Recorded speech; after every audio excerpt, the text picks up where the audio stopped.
Hey everyone, welcome back to AFTV and welcome back to the Tactical Insight Show. I'm here with Graham. We've got a really, I don't want to say season-defining result, but potentially maybe Arteta and his Arsenal career defining game anyway. How are you, Graham? I'm very well, mate. Yeah. A difficult one to go through today. This is a difficult one. We've been having fun for a couple months, and yeah, Arsenal have thrown us a few bad ones now. Disaster class. But let's get into it. Let's go straight into it. We don't have time for an intro. No intro. Tottenham. There's no time for any of that. Banter for Tottenham today. Fair enough. We're straight into it. And I guess there's no better place than to start with the starting 11s, because there were some massive calls today. What was your feeling around it? I mean, we're looking at it here. Kieran Tierney, Granit Xhaka. Talk us through him. Yeah, he made 4 changes. When I saw the lineup, I thought it actually looked quite a balanced lineup, but it didn't play out like that in the game. He obviously took a massive gamble, I think, bringing back Tierney and Xhaka for Tavares and El Neni from the Man United game, and also with Smith Rowe having a slight knock, Saka came back in, and Aubameyang, people have been calling for him to be dropped, was replaced by Lacazette. We said we wanted a striker who can hold the ball up. Lacazette came in, and so 4 changes there. I think it was a massive risk to play Xhaka and Tierney. The way he's managed that situation, I think, was cost us the match. Explain to us why. I just think Tierney bombing up high the whole game meant that Xhaka's covering such a vast amount of space. Mm-hmm. He clearly wasn't fit, and you put yourself in a position there where you're managing 2 players who are going to be struggling to get through 90 minutes. He had to take Tierney off after 60. Xhaka he kept on, but Xhaka was gone after 60 minutes, and that cost him, certainly in the second goal. And I just think it was a massive risk. And I didn't think both our midfielders were shocking last night, to be honest. But I didn't think Xhaka, playing him in that role where he's got a lot of ground to cover, moving over the left hand side, didn't work for me. Yeah, it staggered me that he felt, where we play a lot of our best football at times down the left hand side, it staggered me that he thought that was the time to bring in Xhaka, who's had 2 training sessions, been out for 2 months, and Kieran Tierney, who, has been on the bench, has been fit, for a while now, hasn't given him any minutes at all. No, and I don't want to be Mr. Hindsight, because I didn't really mind the 11 when it came out, but I also am not privy to the information about how fit they are, how, are they ready to compete 90 minutes or whatever. And when you see Tierney coming off after 60, that kind of tells you what he thinks of Tierney's fitness levels going into the game. And you don't have to be a medical expert to figure out that maybe 90 minutes is a stretch too far for Xhaka on his return. Yeah, it just shows you also how weak we are in central midfield. He wanted to bring him back. That he needed to bring him back immediately. It's a clearly, as the game played out, it didn't work out at all. Would you, in hindsight, maybe you don't start both? I mean, I think Lokonga's very unlucky not to have been playing at Man United, and especially at Everton. At United, I could understand a bit more. If he was going to bring Tierney back and ask him to bomb high, El Neni was the obvious selection to sit. Mm-hmm. But I wouldn't have. I don't think either of them were quite ready to play last night. I would have gone with Tavares and Lokonga. Fair enough. Let's look at how that 11 kind of took shape a little bit more, because we always sit here and we notice patterns, and Arteta clearly has a way of playing. We want to just illustrate how this looked a little bit on the pitch, with Martinelli coming a little bit more inside, but it was Tierney doing what he does, which is bombing on, and Xhaka dropping into the left back role. But you felt that there were almost combinations and partnerships forming on both sides of the pitch. Yeah, this reminded me a bit of the first half against Newcastle, James. The way he built up, you had almost like 3 lanes on the left-hand side and 3 lanes on the right-hand side. So if you look on the left-hand side, Tierney was bombing up high. Yeah. Lacazette was almost playing like a number 10, a left-sided number 10. Yeah. And he was just sitting deep virtually the whole game. Yeah. Very rarely got in the box. And Martinelli was on that side as well. He was coming more inverted forward of Lacazette, but that was the 3 on that side. And on the right-hand side, you had Saka holding the width on the right-hand side, almost playing like the Pepe role in this game, I felt, holding the touchline more, with Tomiyasu coming up to support him on that side, and Odegaard drifting over their side. So we had like 3 players on the right, 3 players on the left, but crucially for me, nobody really playing centrally forward. And I think that's one of the reasons why we were so passive. It was almost sort of like big gap missing there. A big gap missing in central midfield, and we struggled to create because of that. And you know what? We don't just say things for the fun of it. We like to prove the point. And let's have a look at Arsenal and Everton's average positions here. The things you're mentioning, the partnerships that we're forming, you're absolutely spot on. Here we've got Tierney, Martinelli, Lacazette, Saka, Odegaard, and Tomiyasu. They do. You're right. It is about. And did you see what I posted on social media about Odegaard not playing a single pass to Aubameyang at Old Trafford? Yeah, I did. Yeah. People got onto me because they thought I was blaming Odegaard. I wasn't. I purely put the numbers out there. But this is why I think this is the structure he wants to play, isn't it? It's clear. It's Odegaard drifting out to the right, and these are the average positions. So he's continually drifting out on that right-hand side to build partnerships in that area. The problem with that is, I think, when you play in this way, you send signals to the opposition. We were playing a team who hadn't won a game since September the 25th, who'd only taken 1 point in their last 7 or 8 matches, were on a losing streak, low on confidence. Yeah. What did you want to do in that game? Did you want to play a structured sort of build-up, or did you want to stretch them? If you're not having players running past players, creating overloads, and you want to build up in this way, what signals does that send to the opposition? Yeah. They immediately identify quite quickly, James, that Arsenal are not a threat. Yeah. And what that means is they push up. So what Everton did in that game last night was immediately their forward defenders pushed higher up the pitch. Yeah, that's closer to their midfield, and they were compact. And so basically, whenever we got the ball up there, we were faced with 2 banks of 4. We had nobody centrally to create because Odegaard was in that position. Lacazette was playing like a left-sided number 10. Yeah. He had I think something like 1 touch in the box, no shots, no hardly any penalty box entries. Yeah. I couldn't fathom for the life of me what his role in the team was last night. If you've got a striker like that, why? I know you want him in build-up, but why are you playing him in that role? You've got like 2... It's far too deep. It's far too deep. He's too deep. Odegaard is drifting out to that side. There's the massive... If you look at the heat map, there's a massive hole in the middle of the pitch. So we were struggling to create because of that, and Everton pushed up. They recognised quite quickly that Arsenal weren't a threat. Yeah, I agree. And actually, staying on this, because I think it's quite interesting about the way Benitez approached this. When I look at the areas that Everton are more advanced, they're quite left-heavy here because you've got obviously Godfrey and Keane, much more advanced than Mina and Coleman. We know that Holgate came on. But also you look at Everton's front 3, it's almost as if they recognise that Tomiyasu, White and Gabriel are the base, and that Gordon, who's far deeper here, is more likely to cover Tierney. They just recognise the way we built up, and they played to it. And actually, bit of credit to Benitez, because when you look at that, that's pretty staggering. But then you look at their central midfield too, which we'll highlight in yellow. Closer together. Far more closer together, far more central. Yeah. Compared to R2, just positionally, we were completely outplayed, is what we're highlighting. But not good enough. Yeah, so it wasn't good enough the way we were playing. And ironically, if we're going to move on to the goal now, James, let's do you will see exactly what happens when we do play centrally. Yeah. Because this goal, which you're going to show on the graphic, shows what happens when you change that sort of build up and you have somebody arriving from deep centrally, and you get Lacazette and Martinelli in the box. So this is what we didn't do enough in the first half, and this goal shows it. So when it builds up, as you're going to show it on the graphic here, the ball will go out wide, and when it comes in to Lacazette, Lacazette is going to lay it off now to Tierney, who's now up high. Now Tierney's moving it into a position. Lacazette and Martinelli are now going to go into the box, and Odegaard's going to make a run central into the box. This is what we weren't doing well enough in the first half, and what that does is it pushes Everton's defence come over to the left-hand side. They're sucked across the near post to mark the runs of our forward players, which creates the space for Odegaard to arrive from a deeper position central to score the goal. That's the one time in that first half when we created something centrally through clever movement and also getting our 2 forwards in the box. That wasn't happening at all in the first half. But why? Why? What else could that's the? What am I trying to ask here? That's almost the perfect goal. I think we felt if we were going to do anything, it was going to be a moment of magic. It was going to be a bit of everything kind of coming together for us. And I think Everton might have switched off a little bit, knowing we're approaching half time. 30 seconds left here, and Arsenal obviously pounce on it. It's a nice moment, but you always feel, unless Arsenal score the perfect goal, like against Newcastle, we're not going to make it happen any other way. Yeah, the goal against Newcastle we scored broke the deadlock by switching Saka over to the other flank. So we tried a different tactic there.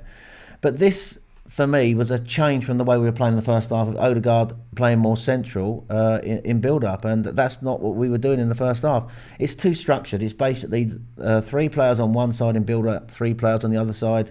It allows Everton to push up high and get compact with 2 rows of 4, and when they defend. And they recognise quite quickly, I think, that Arsenal got no attacking potency, offer no threat. And that gives them confidence. If you're a persistent attacking threat as a team, you push the team back. We needed to ask more questions, really, of their defence. Sort of play the ball into wide areas, get runners in behind. Sort of do things that stretch them more. It's sort of like have players running past players. Not this sort of structured build-up. And it just wasn't happening for us first half, I think, for those reasons. Yeah. I think the other thing is, I think a lot of the time we played the ball out, a lot of the times to Saka on the right. Yeah. He was hugging the touchline more than he normally does, and almost like playing that Pepe role. I mean, there's an argument for saying if Saka is going to play on the right hand side, almost like playing like Pepe does, why not play Pepe in that role? And play Saka, somewhere else, on the left. But that's what he went with. Saka hugging the touch on the right, and Tierney putting the crosses in from the left. But there's that one moment where we created our goals when we did something centrally, which we weren't doing in the first half. Agreed. Let's just a word on Odegaard. 4 key passes, 3 shots on the day. He did get his goal. It was a really lovely finish, following up from not a similar goal at Old Trafford, but similar in terms of it's a cutback. He's getting onto the edge of the area, and it's a good finish. I think he came for a lot of criticism for the penalty he gave away at Old Trafford, and rightly so, by the way. But 2 really lovely finishes away at, tough Premier League grounds, despite Everton's form. We can give him some credit. I thought it wasn't just that. I thought it was overall play. Lovely ball into Martinelli. He looked like he was more involved going forward. Yeah, he did link the play up very well, and I think he had a very good performance. And I agree, he's sort of like scored 2 goals now in successive games. I thought he was one of our better players on the night. But I just think that we misuse him. I think I don't want to see him continually drifting out into the right in those positions. I want him on the ball more centrally, and I want our forward to be looking to play further up the pitch, and that wasn't happening last night. Yeah, fair enough. Let's break down the Everton equaliser. It's a sickener. Also worth mentioning, they had the ball in the net twice before. Obviously VAR's come in and done its job. Quick line on that. You feel that offside's offside and VAR's done what VAR does, but they're not the most scientific measure, is it? It's ironic, really, that we're talking about our struggles attacking wise, yet they had the ball in our net 4 times last night, and we were very fortunate. So and I've said this to you before, I think that basically I'm not 100% sold on VAR and offside decisions, because I don't think the camera angle gets it right. That split second from the ball leaving a player's foot and when they draw the lines is very difficult to get right when you're talking about inches. And I wouldn't have been surprised last night, certainly if one of those Richarlison goals was onside. And we got lucky, there's no doubt about it. And I just think the VAR thing is and the other thing I feel about it is feel for the Everton fans, because for any football fan, just celebrating a goal, you think you've scored, and they announce it on over the public address system. Players are celebrated, everyone's happy, then they ruled it out. It just leaves a sour taste in the mouth. I agree. It doesn't. I know. But a discussion for another day. VAR, isn't it? Let's look at Everton's equaliser here, because it's immensely frustrating. I'm going to point out one thing first, that me and you. Actually, when we were kind of recreating this and talking about the goal, it's staggering. Just look at the space that's left in central midfield from the Arsenal players from a throw-in. Now, Partey and Xhaka have almost both come short. Partey's come short. Xhaka's gone down the line. Almost before the stupidness occurs, between Partey's poor touch to Tavares and trying to head it back in field and all that rubbish. The positioning is just well off, isn't it? Yeah, it's shocking. But for me, what were Tavares and Partey doing?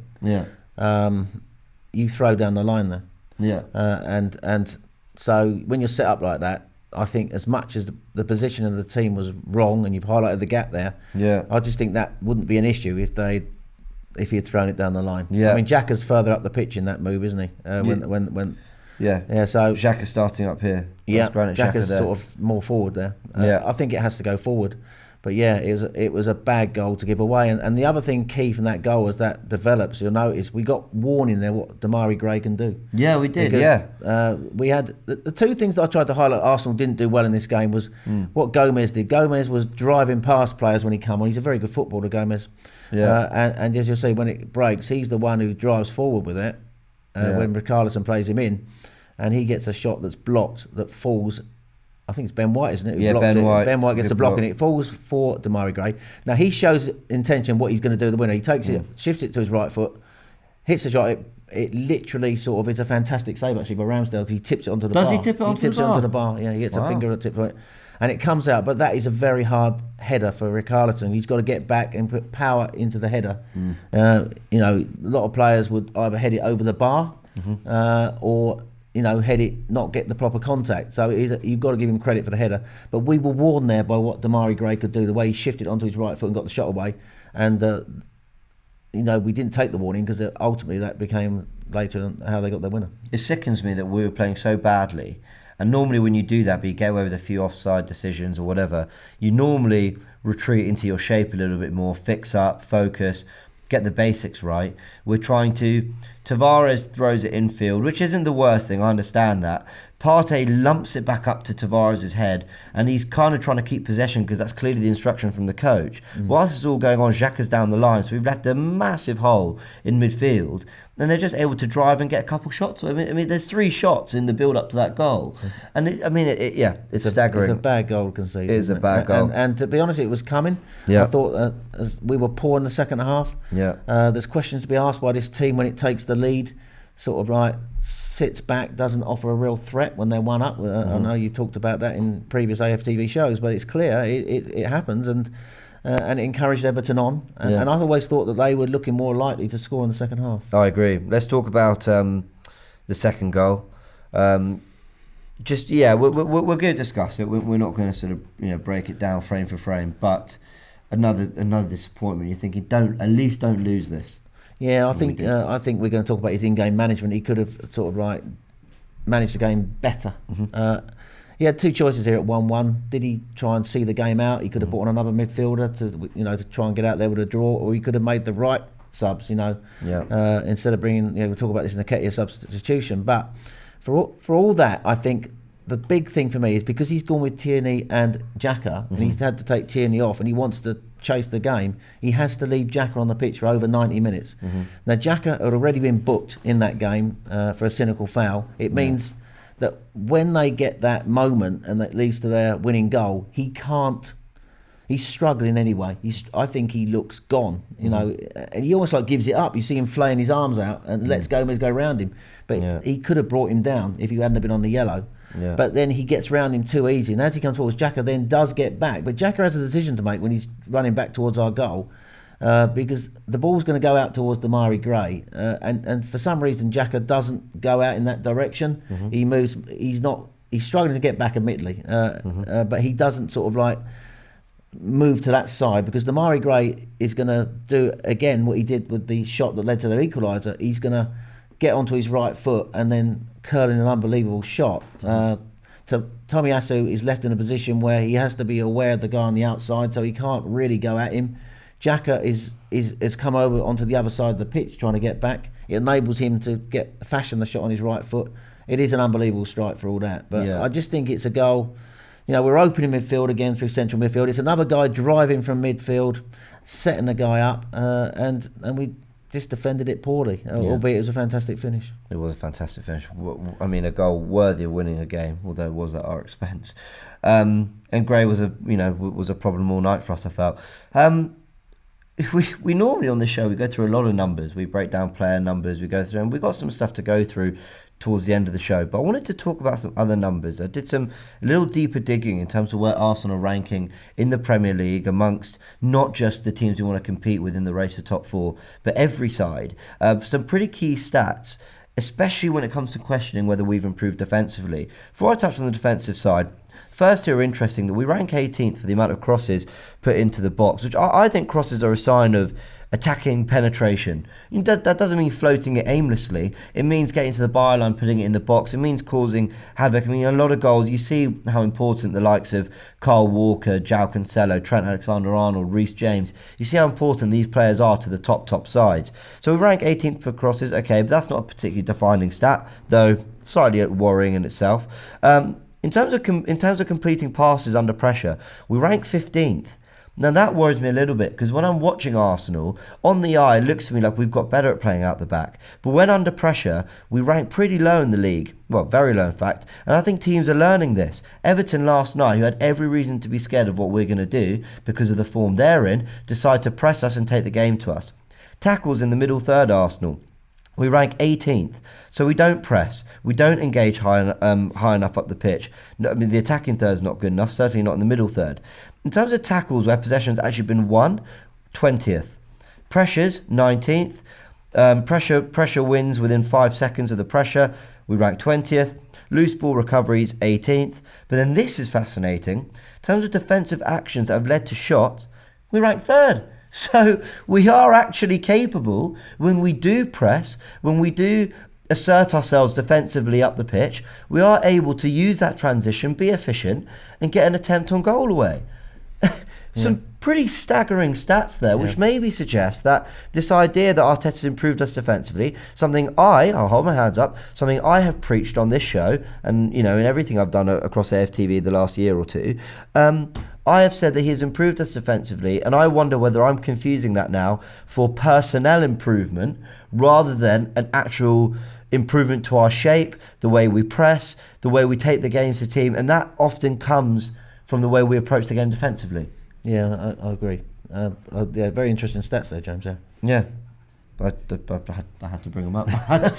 You know what? They don't make for fun reading, but I honestly, I did think they were. But it just shows how low we are, and that's damning some of those stats, though. Yeah, especially because we keep saying young, progressive manager, blah blah blah. Some of those are key stats, and they're really disappointing. You sent me some interesting, just numbers, stats. I think we can just round off the show on. We like to always go through these sort of quick fire ones at the end. They make for pretty grim reading, I'll be honest.